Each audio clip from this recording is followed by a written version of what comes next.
We're going to get started. My name is Kyle Lee. I work here at the White House Office of Public Engagement, and I work on the Champions of Change program. So on behalf of the White House and our office, I just want to say thanks for coming. I also want to give a quick shout out to Zakiya Smith and Mary Wall, who did all the work putting this event together. I'll just hand it over to Zakiya. Well, thank you all for really being champions of change, first of all, and the work that you're doing in your communities, and for making it to DC on such short notice to join us and coming through the wind and the fire and the rain and all of that. Just want to introduce my boss, Melody Barnes. She's the director of the Domestic Policy Council here and coordinates all of our education work at the White House. Obviously, we work very closely with the Department of Education and with Dr. Brenda Dan Messier, the Assistant Secretary for Adult and Vocational Education at the Department of Education. I think that Jane Oates will be on her way, but she is caught up in the line that caught up many of you. I may have mentioned this, but Mel will have to leave around 2:45, so when she does, we'll switch out with Jane, who I'm sure will be here at that time. And we'll just go around the room and kind of facilitate a more organic discussion. Don't feel like you have to give your whole spiel about your college, because we put that all on the website with your bios and the links to your institutions afterwards. But we do want to hear more about what you're doing and what you're doing that works and how we can be helpful. So with that, I think I'm actually going to step outside of the purview of this camera and allow you all to get started. Okay, great. Well, good afternoon, everyone, and welcome to the White House, even though at the gate it may not have seemed that way. But thank you for persevering. And congratulations, as Zakiya said, for being champions of change. You all exemplify excellence in this area, and we know there are a number of other community colleges and community college leaders across the nation who are doing wonderful work, but obviously you all are just the best of the best, so thank you for being here. And just a couple of words to lead into our conversation. I think all of you all know, and certainly I've heard this as I've traveled around the country, that the relationship between economic competitiveness and education is direct and incontrovertible. Obviously, if we are going to, as the president says, win the future, we have to make sure that we are educating our youth and educating our young adults. We know that as we move forward, 8 out of 10 jobs, the vast majority of jobs, are going to require some kind of post-secondary education. And that's why early in the president's tenure, he set a critical goal.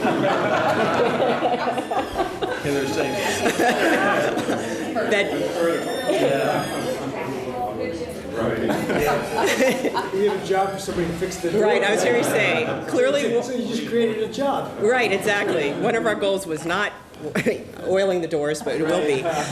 He set a critical goal of graduating the greatest proportion of college graduates in the world by the year 2020, that we had to attain that goal once again.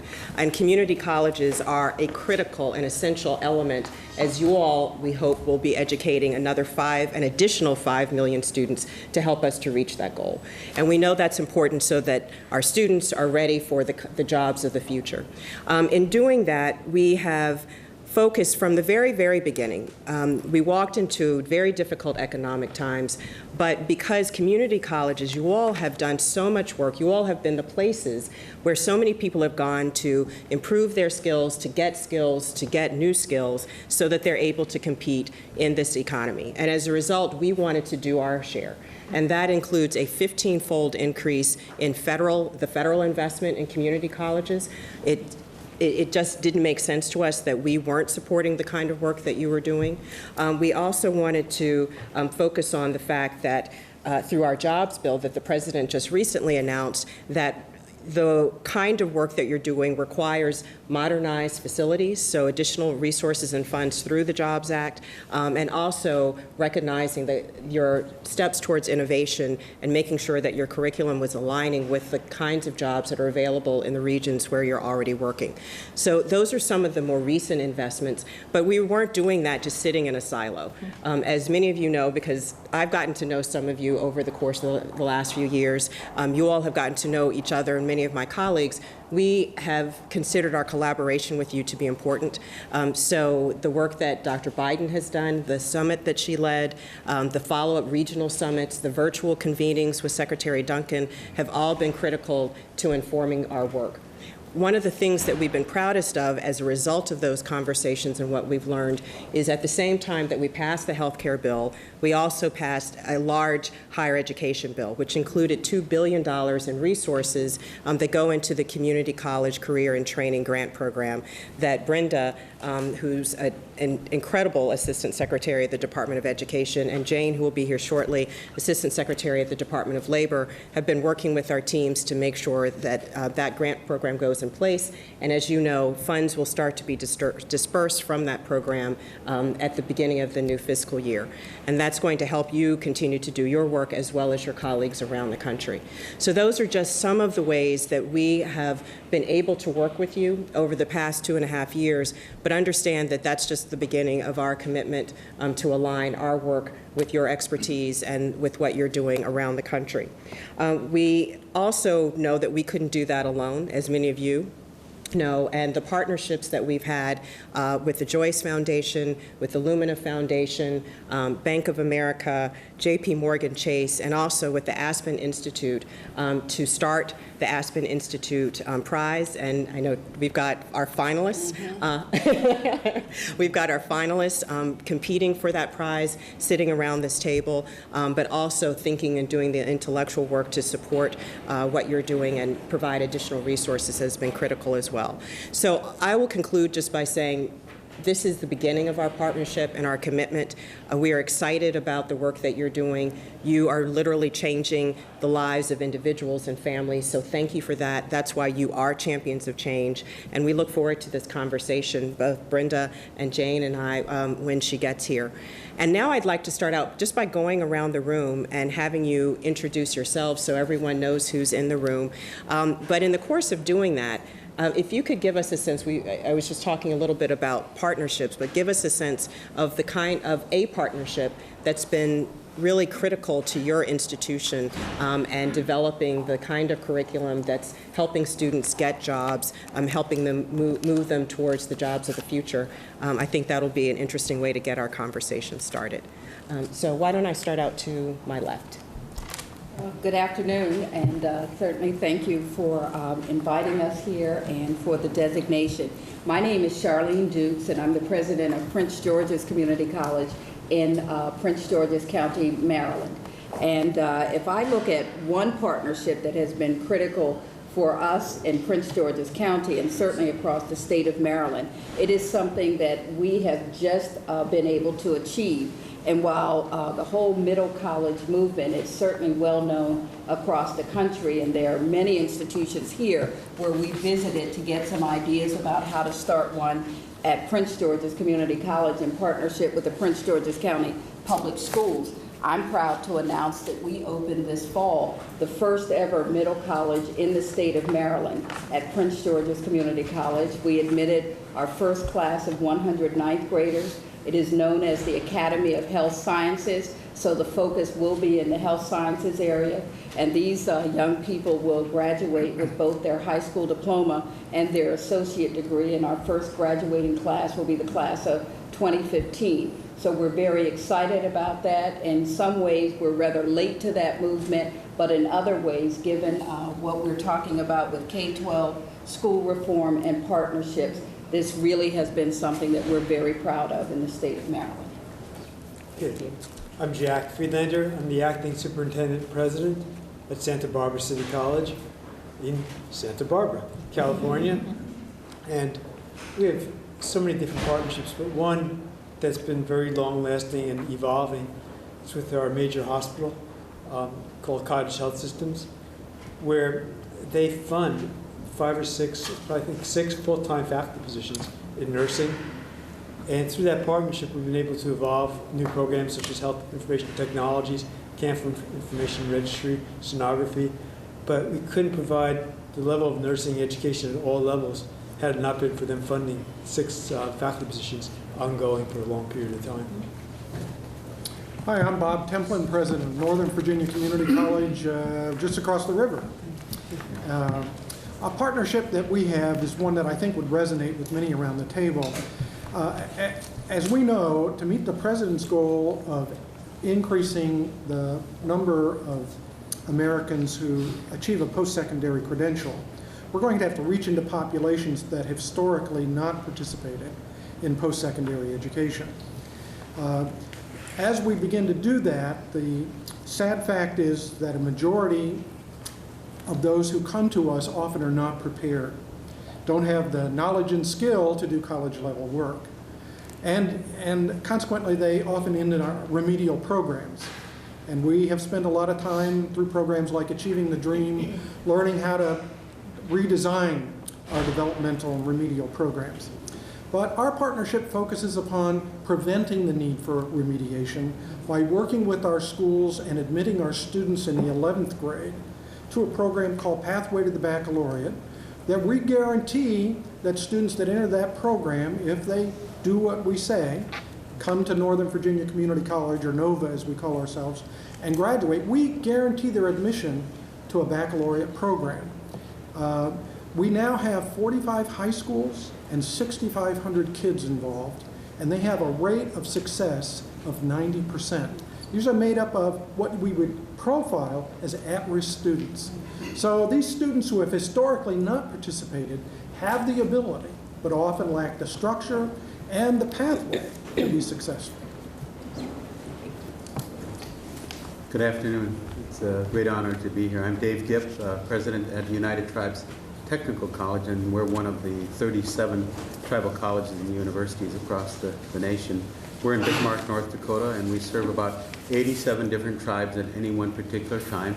I'm very proud to say that we've been accredited one more time for 10 more years by the Higher Learning Commission, which is good. And we'll continue on. Along with our 17 two-year degree programs and 25 certificate programs, we are now offering 3 four-year degree programs that will begin to also add training areas and meeting the needs of our tribal population out there, of the 567 different tribes across the nation that we cater to and work with. I'll just highlight a couple of them that we're really trying to work with. One is a memorandum of agreement that we have with the Department of Interior to help produce more basic law enforcement officers and corrections officers for the reservation areas where we have a drastic need for more law enforcement officers, a huge shortage that we're addressing there under that MOU. The second is another area addressing the oil boom in North Dakota called the Bakken Formation, as one of the very largest, if not the largest, underground formation that's very, very deep in the earth. And we're going to be training at least 400 workers, ranging from welders and technologists in the course of the next several years to meet that need and help our tribes address some of those issues in terms of economic development, business development, and certainly employment. And so those are some of the areas that we will begin to work with, along with education, of course, and along with business development itself. Excuse me, my name is Hector Gonzalez. I'm from Southwest Texas Junior College. One of the partnerships I'd like to talk about is in the area of healthcare, the allied health programs. 5 years ago, let me begin by saying we serve an area larger than at least 10 of our states. So we have a big service area, sparsely populated. There's a lot of empty space in between. There's 3 major cities in our area, and they came to us and said, we need help hiring nurses. We need to train more nurses, more RNs. And that's difficult to do in the communities that we serve because we don't have a big economies of scale. Working with our partners, and the clinical side or clinical portion of nursing is often a challenge because in a small community you may not have enough experiences, enough population to get the clinical aspect of the training. So what we've done is integrated distance learning education to keep the students from traveling to one central site, and they can stay in their community, receive the didactic, the lecture portion, and work with our area hospitals and get creative and use preceptors to help them fulfill that role of the clinical aspects of their nurse training. We've invested a lot of money, thanks to the Department of Labor, in simulations. We purchased simulated dummies, mannequins, to recreate those experiences that out in rural South Texas they may not have an opportunity to witness. So that has been a great assistance in giving them exposure to those clinical aspects that they may not have in other cases. Hi, I'm Mary Graham, the president at Mississippi Gulf Coast Community College. We have several partnerships, and I'd love to share them all with you, but the one that comes to mind is one that we've recently entered into, and we do a lot of work with business and industry, heavy business and industry in the coastal area in Mississippi. And we work with the Mississippi Department of Employment Security, and we also work with the Department of Labor, and we've just recently purchased a $700,000 simulator, a crane simulator, to help with all industry on the coast that we can serve and train individuals in need of that. But we've just established a MOU with the Southern Company to be a regional training site, which covers several states in the coastal region. So as we develop those partnerships, we continue to grow and we continue to expand those offerings so that we become regionalized and we can do regional training across several states. I'm Monica Posey. I'm from Cincinnati State Technical and Community College. We have wonderful programs in technologies. We actually have a Department of Labor Energy grant to support our programs in renewable energy and environmental. We have a grant that supports our nursing and allied health as well.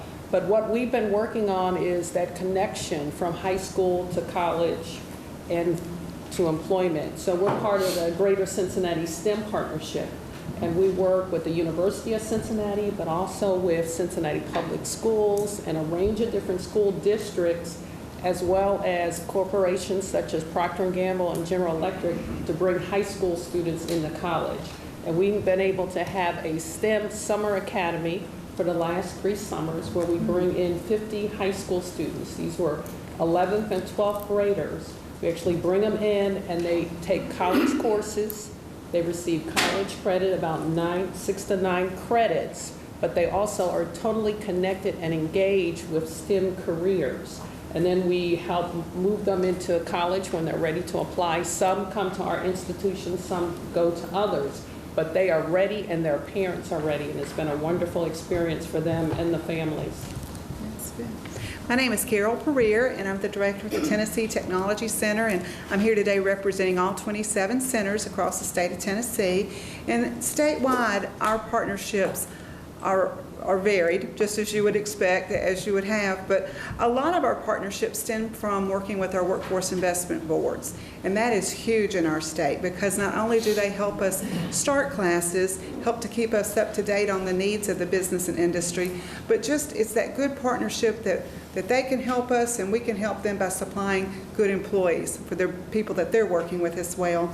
We have some partnerships with the Nissan, the Hemlock's National Health Corporation, with the Allied Health. So we're real proud of the partnerships that the schools have and are just quite frankly dependent on that because we need our students to be the best employees possible. And so we work with business and industry in making sure that our competencies and our curricula matches what they need. So in the end it works out. So those partnerships are very important to us. Good afternoon. I'm Dick Shank, and I'm president of Mott Community College in Flint, Michigan. Melody, you talked about the president telling us, asking us to make sure that we encourage students to complete degrees. What we have done at Mott is have stepped up to the plate and provided us with qualified faculty, both with industry experience, but also a desire to teach.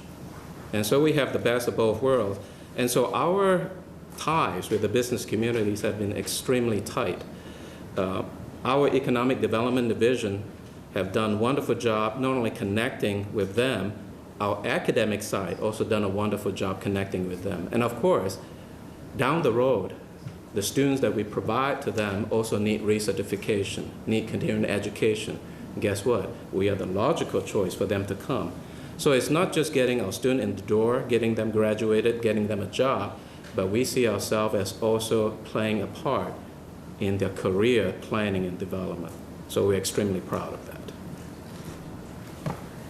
Good afternoon. Perry Ward, Lawson State Community College in Birmingham, Alabama.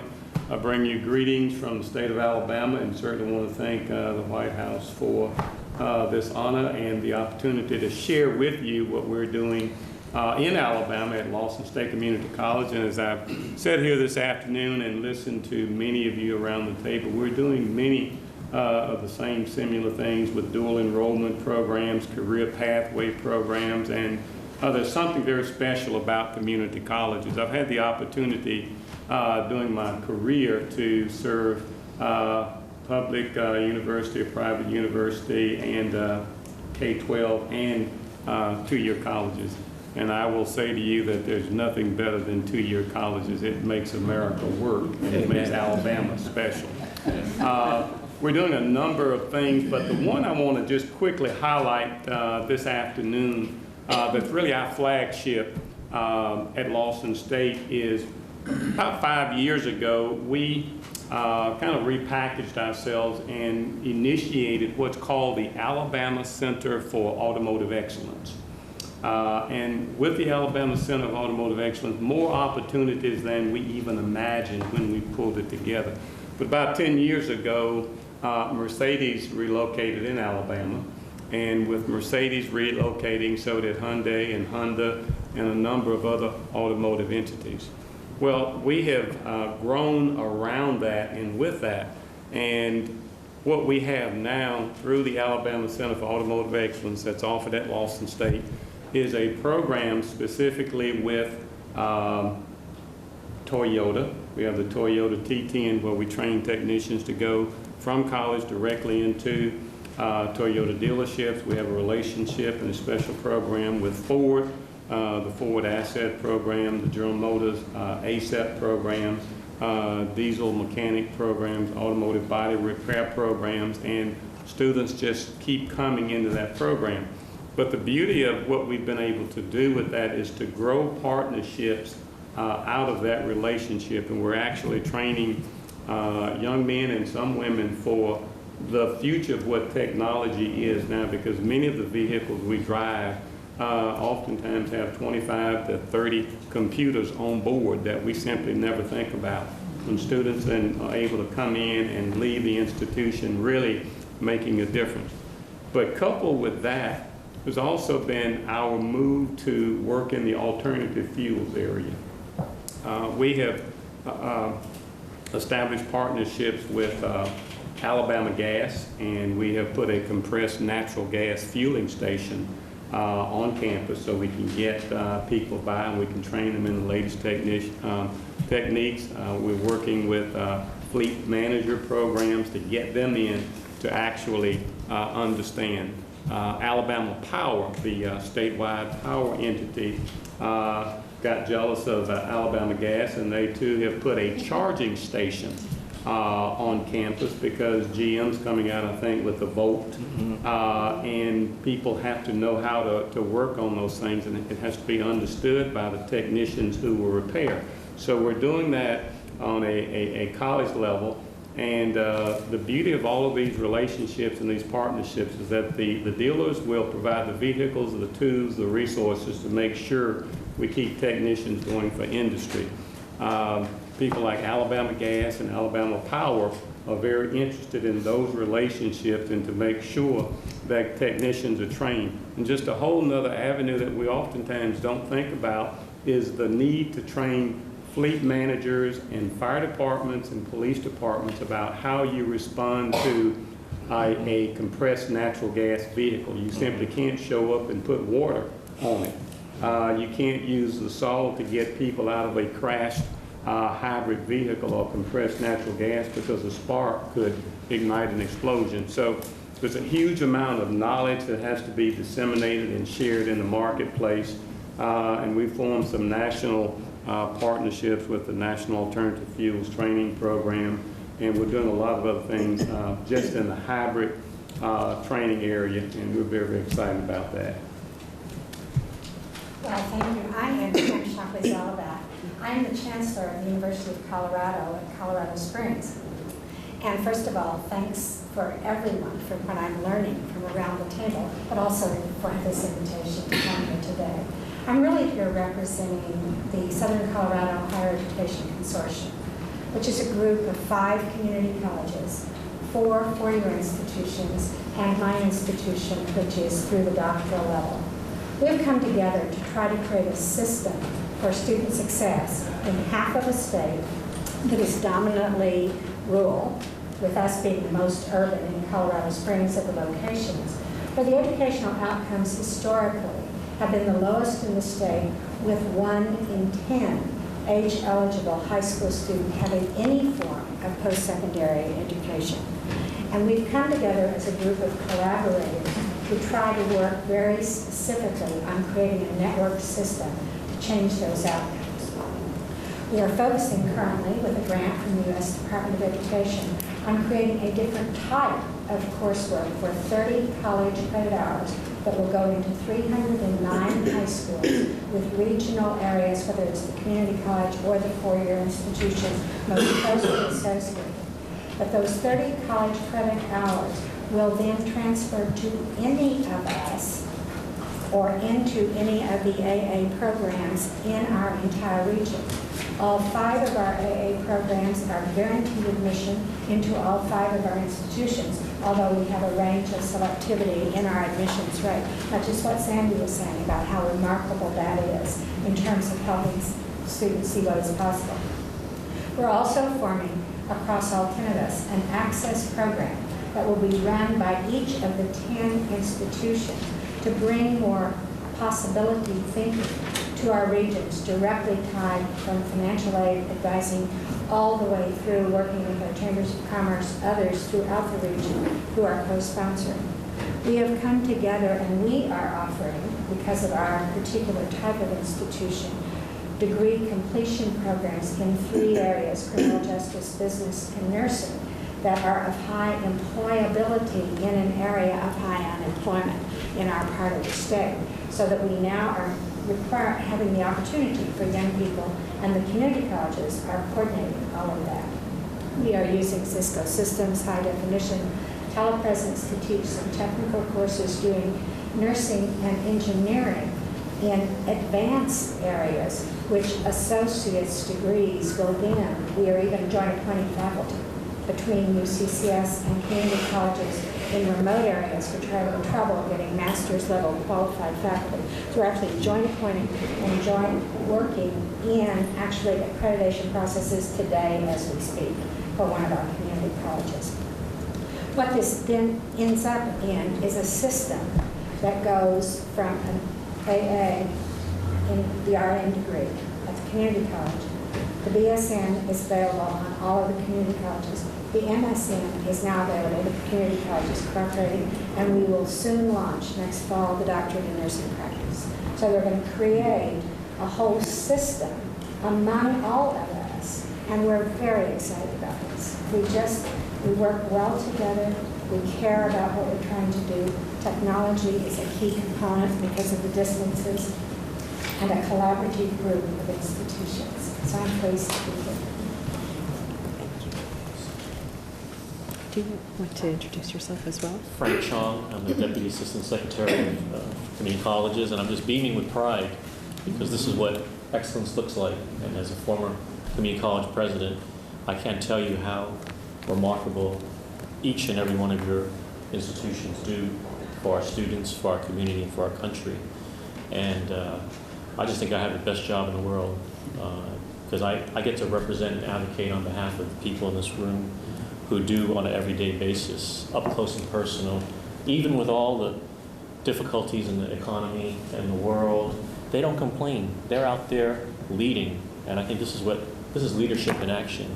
So I just want to say thank you so much for everything that you do, and there's a reason you're here today. And I think just feel the energy and the excitement in this room. It is so impressive. And that's why the power of the media. We need to get this story out to the rest of the country. So thank you for having me. Absolutely, and we will, because these are important stories to tell. I am going to have to leave you in the good hands of both Brenda and Jane, Assistant Secretaries at the Department of Education and the Department of Labor, respectively. But before I do want to echo what Frank was just saying, just listening to the diversity of the stories you tell, but there's certainly some common themes there about the work that you're doing. It just encourages all of us as we're here trying to support you and learning from what you're doing. And something the President Ward said a minute ago, that community colleges make America work.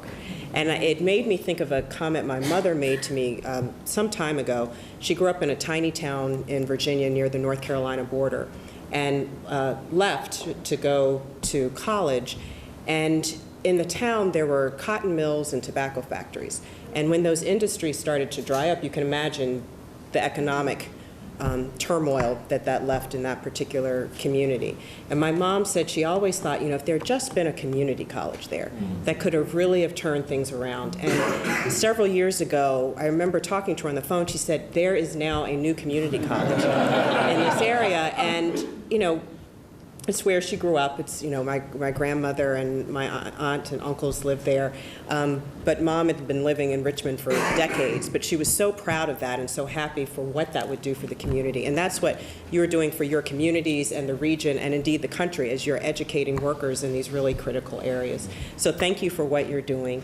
I'm sorry that I have to leave, but I'm leaving you in amazing hands with two women that I have had the opportunity to work with and are fabulous and are doing so much to make sure that we're supporting you. So thank you so much for being here. And congratulations. Melody, we really want to thank you for also being a champion of community colleges, and so thank you very much for organizing this event and for your outstanding leadership. So thank you very much.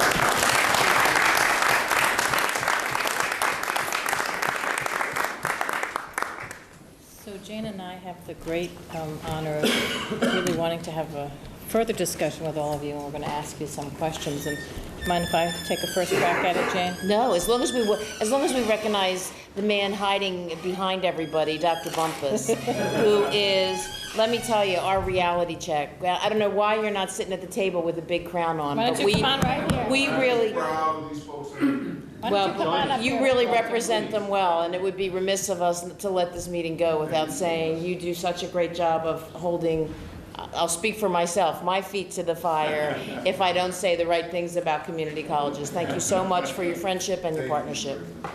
Please feel free, Walter, to come on up to the table if you'd like.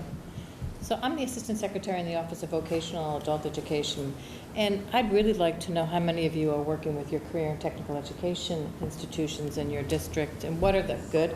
Tennessee, Kentucky. Good. What are the challenges? Is that an easy relationship? Is that difficult? And what can we do to support that creating of the pipeline from career and technical education to your community colleges?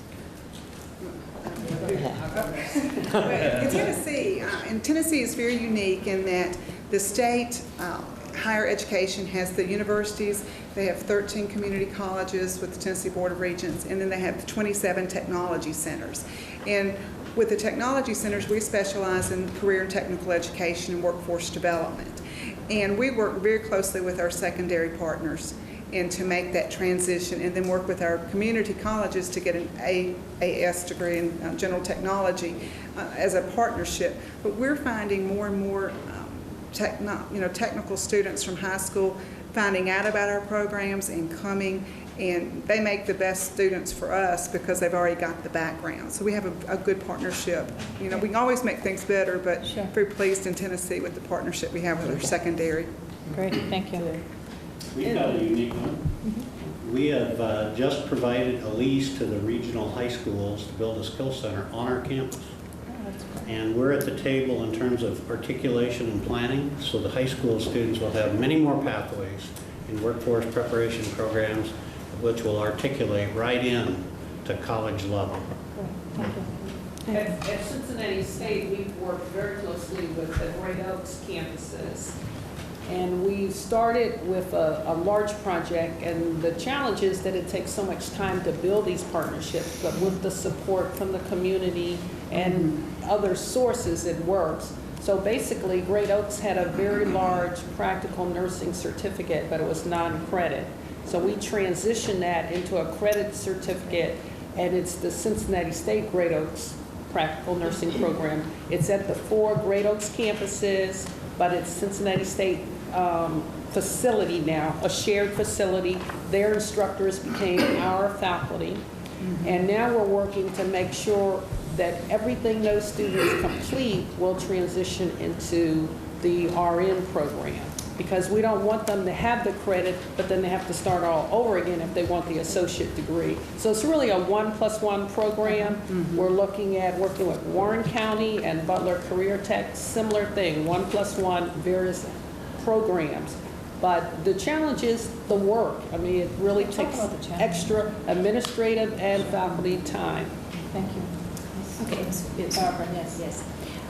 We certainly have dual credit with each of our high schools that we serve, but the state of Kentucky, under the Kentucky Community and Technical College system, is in, we're collaborating with the Office of Adult Community and Career and Technical Education in Kentucky, and we are entering into a statewide agreement that will put each of the community colleges and the high schools that they work with or the area technology centers in the National Alliance of Currently Enrolled Programs accreditation process. That's going to assure student outcomes, faculty credentials, curriculums, that we can assure that the student that takes those in high school, it will be the same as if they were on a college campus. So that is a statewide initiative that we are very much ready to launch in Kentucky.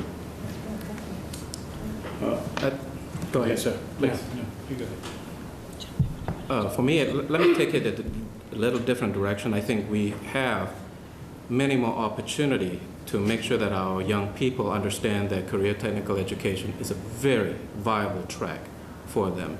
I think right now sometimes we see young folks looking at out of high school and they say, well, I have to go to a four-year college right away.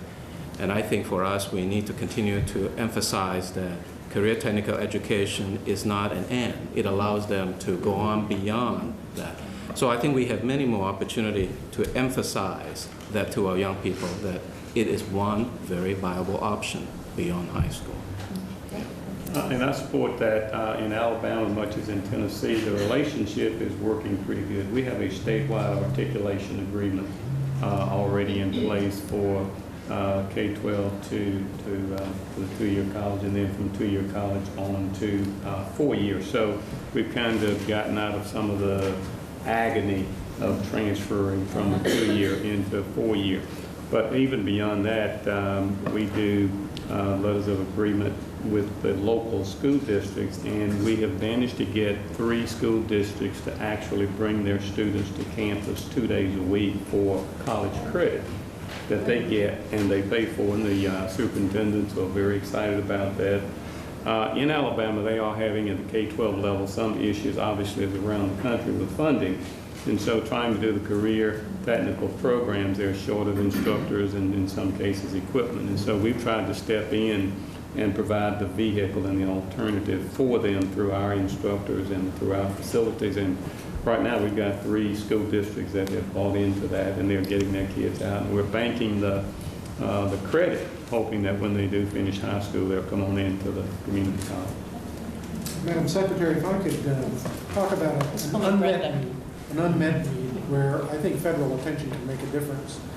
One of the difficulties that I think all of us experience is that in preparing young people for technical STEM fields, it's often difficult for them to imagine careers that don't yet exist. And try as we might to work together between our career and technical education and the community colleges and our universities, employers need to create work-based learning opportunities for our students. Long ago, we had cooperative education, which was steadily supported. Those have withered up and disappeared now. And nothing will make learning more significant or the relevance of a career more real than to be able to add that application through workplace learning. So if we had a way to incentivize employers to be partners with us in workplace learning, I think it can make a huge difference. Yeah, that's come up repeatedly. Thank you for the suggestion. Yeah. I'd like to add that in addition to working with the high schools and the younger population, one of the biggest challenges we have is with people who are losing their jobs or whose skills are not current with what's needed for the jobs of today and tomorrow.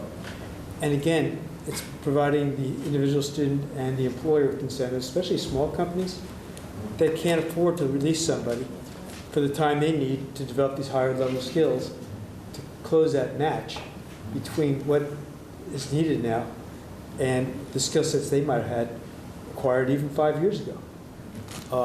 The other challenge. So what are you doing about that? What we're doing is we created within the college professional development center where we're providing workplace training. Companies identify what their needs are, and we customize the curriculum for them and invite others to take part because there's a shared interest. So for example, we identified, everything's moving to the cloud. So VMware, who teaches that? But we had to put it right in these companies for them to be competitive. To do that, we're training people in computer networking engineering that supported networks in-house, but as the companies outsource that to companies that are cloud-based, who retrains them? It's a new set of partnerships. But it's hard for some individuals to just stop working on families, so whatever incentives they can do, but also there's a lot we're doing on our own because we're taking the training to the work site. And that's so critical. You take the training to the work site. And you get small companies, which is a bulk of our employers, working together and cooperating because they have a shared need that they can benefit and leverage from. The other thing is just what you're doing now, with a number of the initiatives, is for whatever focus you can put on is achieving, whatever students are taking, whether it's career tech, transfer, or anything, that average or good is not good enough anymore. It's global society. Today's good is tomorrow's mediocre, and it won't take long given global competition. And so it's essential, that's the message we're sending out now. We're changing our whole messaging campaign internally and externally, is the students have to be exceptional, but they have to be competitive. And so it's putting out average is not good enough. Good is not going to be good enough in today's and tomorrow's global economy. We have technology taking jobs away and global competition. It's critical. Just a couple of short things. One is, let me echo Bob's comment. I think it's essential to create a human capital incentive in the tax structure. And it can play out in a lot of different ways. If I had my druthers, Bob, I'd love to see the workplace learning begin in high school. The best contribution the high schools can make to vocational education is workplace learning, because the students haven't decided where they want to learn yet. But they get all those work skills and begin to discern a purpose. And then when they come to us and know something about what their purpose is, and we can train them. Second is, it's a small thing, and I'm not sure whether the feds can help us with this or not. But as the states are defunding higher education, one of the casualties of that is dual enrollment, the acceleration mechanisms, because there's no revenue stream. Most of us are eating millions of dollars in costs to support those things. We know they work, and we're hanging on, hoping that someone will ride to the rescue and figure out a revenue stream for it. The first casualty of that is technical dual enrollment. Very much so. Very much so. And that's where it's needed most. Third little thing, one more thing, is back on the human capital strategy. If I could change one thing about our level of technical education, is that everybody enrolled would already be employed. It's backwards. In a previous life, I got out of the education business and got in the training business with our employer community. Went to the HVAC people in a large metropolitan area and said, I'm tired of recruiting people you don't want to hire anyway, putting them in classes they don't want to take, pushing them through a third to a halfway through the program, and then you hire them away and complain that they're not fully skilled. So I won't do it anymore. If you'll hire them on some kind of training wage, I will train them. Now when they don't show up to class, it's an employment issue, not an attendance issue. If they don't perform, it's an employment issue. And that's a very different, that's a European kind of environment for this thing. And I think tax code could help us move in that direction. One of the things that's a challenge for us is distance. All of our campuses are so far apart, and we're rural, so there's not a big metro area in any one of our areas. And the opportunities for technical training and technical placement for these students is limited. What we have done is taken the 1+1. We do have 1+1 with area high schools and the college, but we've also done a community college to community college 1+1. We have 90 miles away, we have San Antonio with Alamo colleges, and they have Toyota in that area. They have a great advanced manufacturing program, and we have a lot of students in our area that are interested in it. There's no way that I could build and fund the laboratories necessary to train them. So what we do is we train them in basic electronics, hydraulics, mechanics for 1 year, transfer to their program where they get the advanced robotics training and hydraulic training at their system. And really what we have to do is take a step back and say, okay, what are we good at and what are they better at? And let's both work together and say, okay, let me do 1 year, maybe 1 semester, hand them off to you. There's no sense in the environment that we're at with very limited resources for us trying to duplicate that kind of technology. One of the other challenges we're facing at a time that we all have increased enrollment, and at the same time we're having a decrease in revenue. We're being confronted with individuals coming to our college who really don't have the basic skills. The need for development education is just increasing. In the past 3 or 4 years, it's gone up like three times.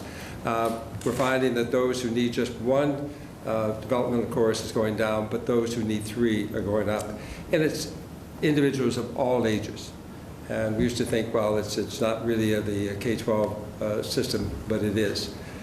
And one of the things that we find, perhaps maybe the federal government could help, and I think you've probably heard this before, but the funding streams between adult basic education and career vocational education really are not bridged well. And so what that means to us is we can take somebody in and put them, and they need some adult basic education or maybe GED, if we've got to begin to think out of the box and do some workarounds so that we can find out which funding stream could support that, and then figure out how we can get them into occupational career technical programs. And if we don't do it right, if we don't really do all these workarounds and make sure that we keep that student could go away, and we will lose that person, and we won't be able to be there when they need us, not only for short-term training, but for that career ladder, so that we can get them to the level that the president wants us to do, is get them certificates or degrees of value, and then encourage them to go on to baccalaureate degrees. So I think that's the thing that's the biggest challenge that we're faced with right now in our community.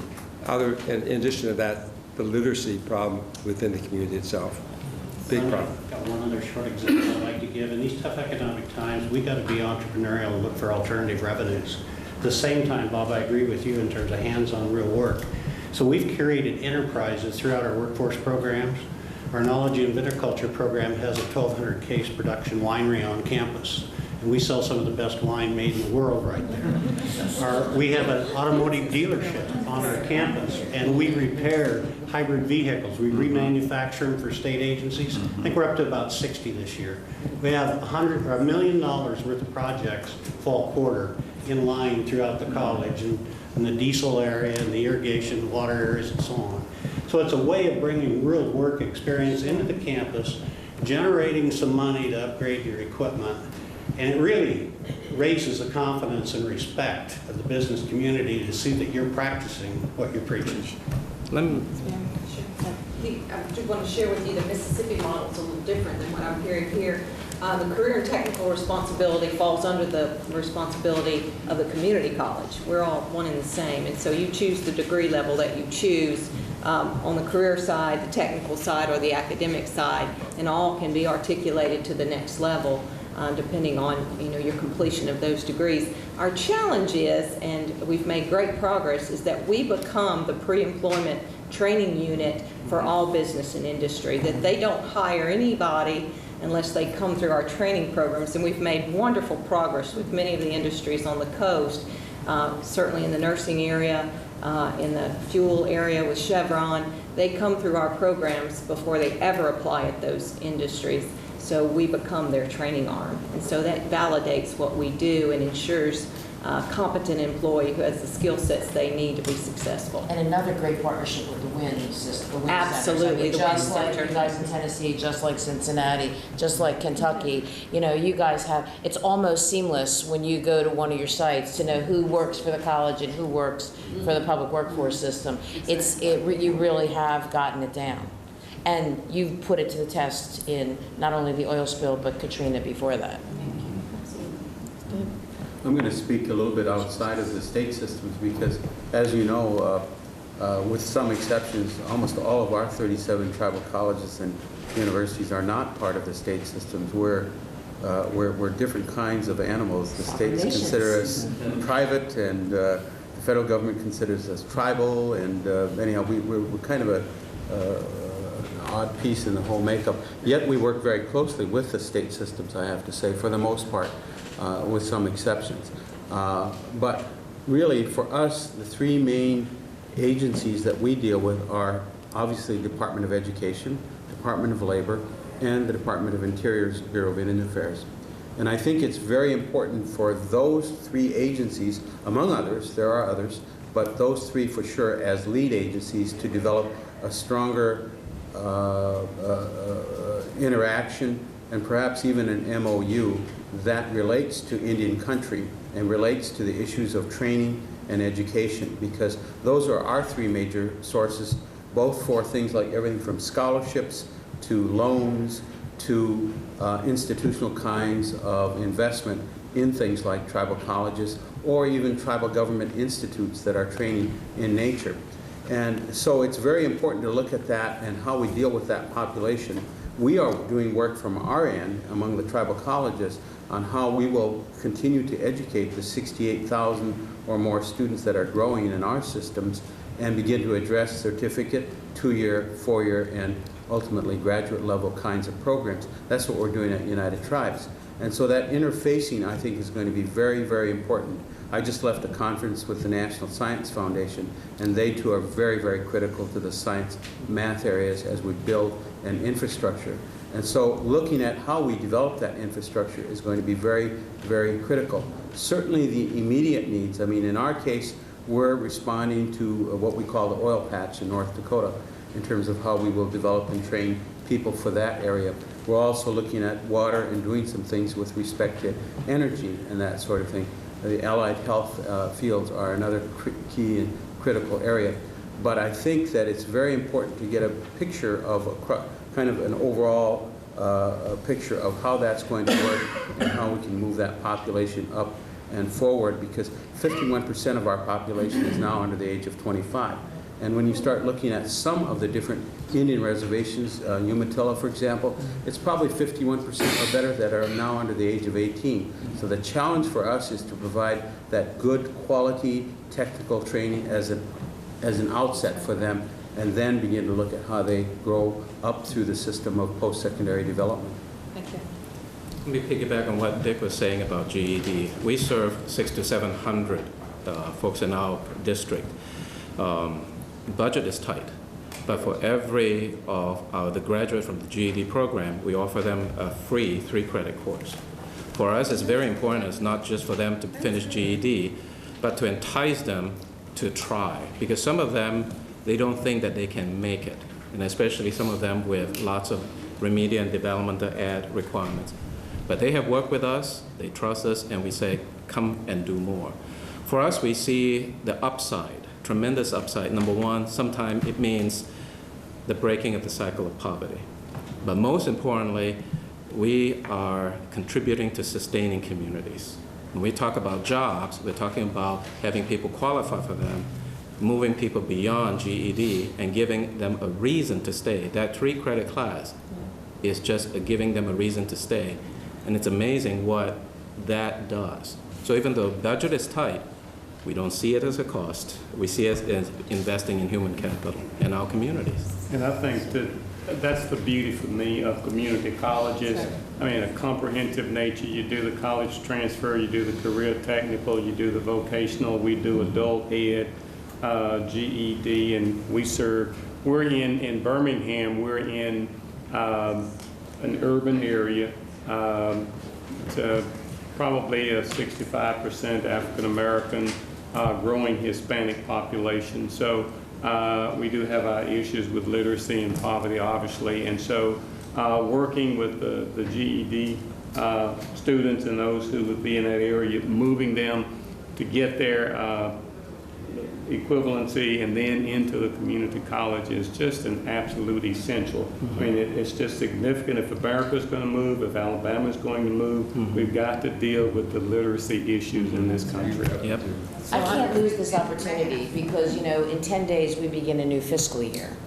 And I need many of you I know as grantees.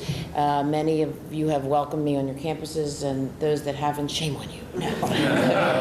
No. But I really, really would like you to roll your sleeves up and tell me honestly what's worked as we've tried to push money out the door, and in the next fiscal year, what things didn't we hit last year that we should really concentrate on as we get new, whatever, they're all going to be smaller sources of funds than you need. I know that. So how do we put money out in a way that we're getting at solutions to your problems rather than making you write a proposal just so you get funded rather than doing what you need? So I'm going to start writing, so please tell me how we can improve it, because our SGAs and our solicitations should be meeting your needs, not meeting some amorphous need.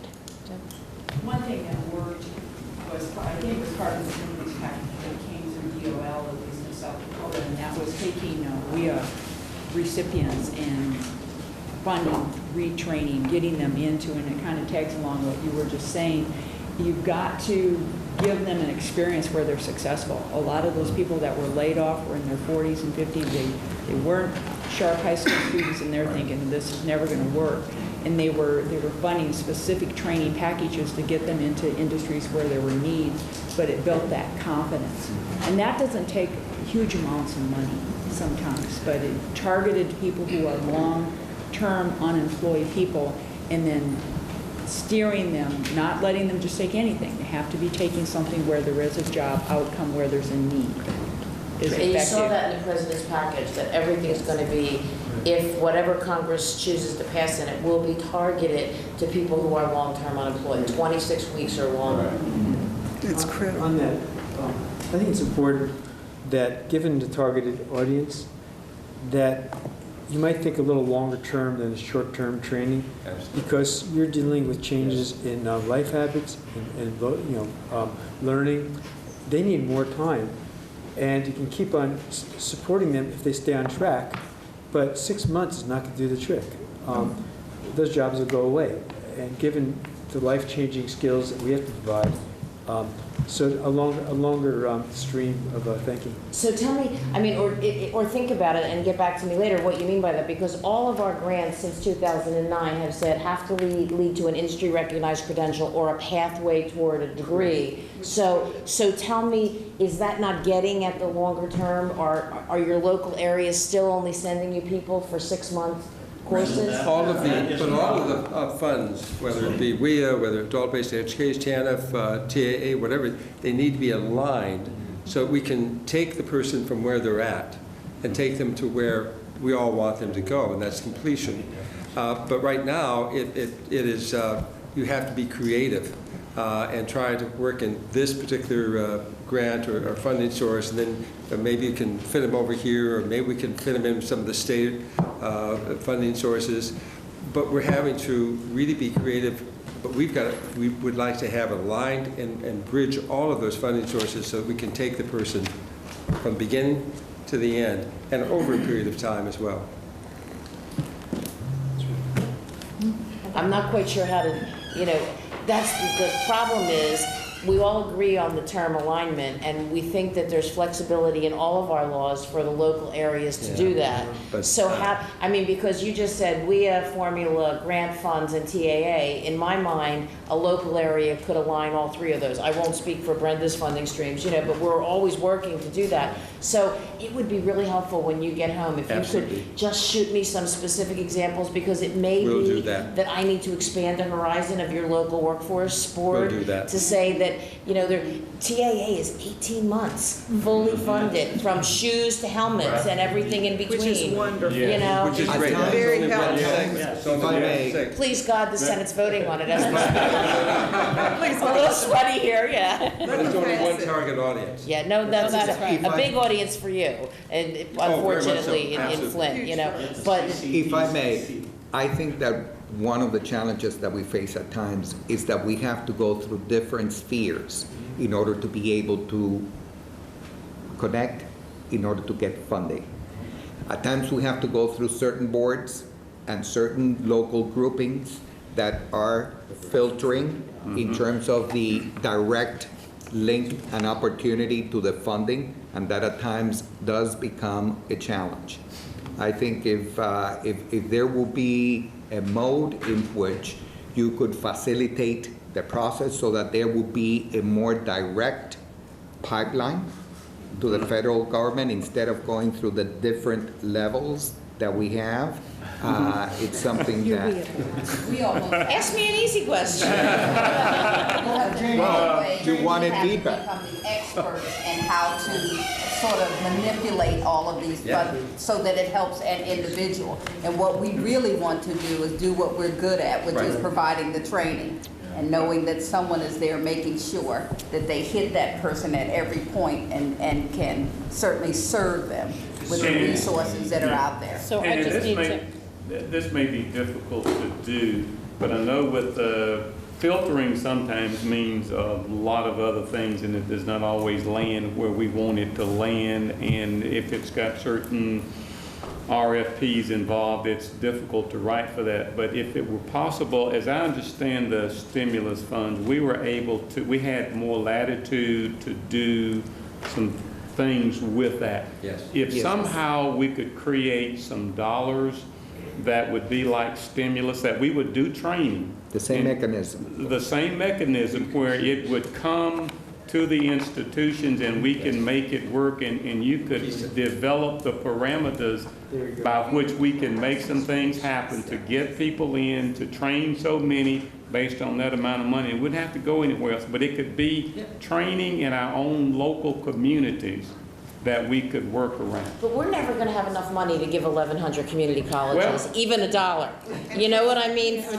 what technology centers. Right, and 27 technology centers. But So make it competitive. Make it. Let us you have to compete write for it. directly through You can't do everybody or everything, but I'd rather see some parts of the country thrive and survive and work than everybody to have to struggle. I think it's well known that when students come to us, whether it is for vocational training or for technical training, what we have, it's not a pyramid. What we have is a cone. They start here and then we open their avenues of opportunities. And in that particular regard, the same thing needs to be applied in terms of our institutions so that we'd be able to do even a better job in that particular regard. Somehow everything is being filtered and channeled through very specific lines that at times are quite challenging to access. could I know Brenda's trying to close out, but could I'm sorry. Getting the high signs as a kid. We have to get, So can I just ask that this be the beginning of a conversation? And would you funnel some examples, because you need to understand, you know, I'm going to do a little video like how a bill becomes a law from Schoolhouse Rock. But when Congress gives us the money in appropriations, they don't just give us the check. They give it to us in silos. And sadly, we then have to silo it out. So we get green training money, or we get sector training money, or whatever. But there's no reason that we can't make it as flexible as possible. But the more specific, as you're on your planes or in your car, if you could just send some very specific information so that we can kind of filter that into Frank and Brenda and I, because, you know, and may I just say, clearly, next week will be the announcement for the first round of TAACC, but hopefully we'll have another $1.5 billion, Congress willing.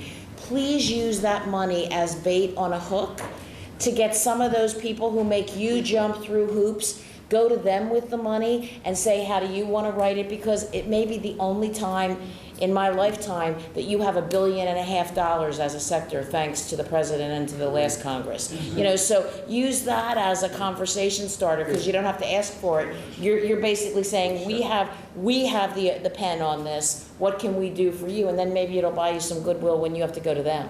We couldn't ask for a better friend than this administration and this president. And thank you very, very much. President who gets it. It really is terrific. Be the champion of community colleges. And this is just the beginning of a conversation. I'm going to give you all my card as well. We want to constantly be in dialogue with you, how it is that we can continue to support all the wonderful work you're doing.